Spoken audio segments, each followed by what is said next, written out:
Penyakit mulut dan kuku atau PMK hingga kini belum juga teratasi khususnya di perdesaan. Hal ini dibuktikan dengan matinya puluhan hewan ternak yaitu sapi dan kerbau di Desa Tanjung Kerang, Rambutan, Banyuasin.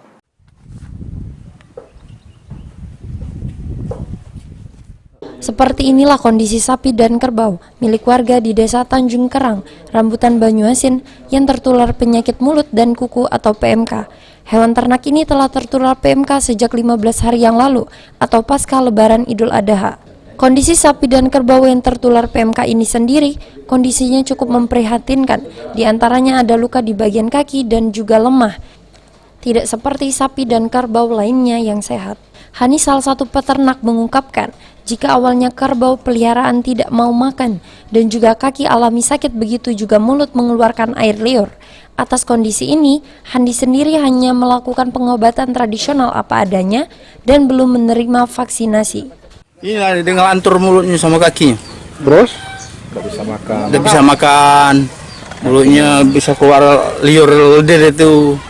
Ada yang sudah jadi korban belum, Pak? Sudah ada. Sudah yang mati? Yang ini 3 apa ini? Mati? Iya, mati.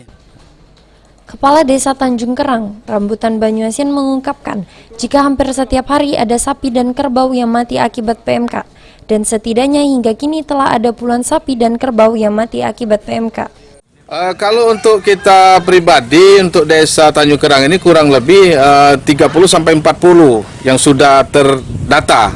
Nah, mungkin di desa-desa lain mungkin bahkan lebih, ya termasuk Rambutan, Desa Baru, Pelajau, Tanah Lembak, ya mungkin sampai pacak sampai atusan itu.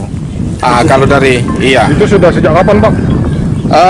Sekarang ini dari sebelum Lebaran sudah mulai terdampak, mungkin kurang lebih 15 hari sampai 3 minggu lah. Nah, kalau kemarin-kemarin ini lagi parah-parahnya nih, hampir setiap hari ya kita buangkan. Selanjutnya, para peternak berharap adanya perhatian dari pemerintah provinsi maupun kabupaten untuk mengatasi masalah PMK ini. Firman Hidayat, PAL TV.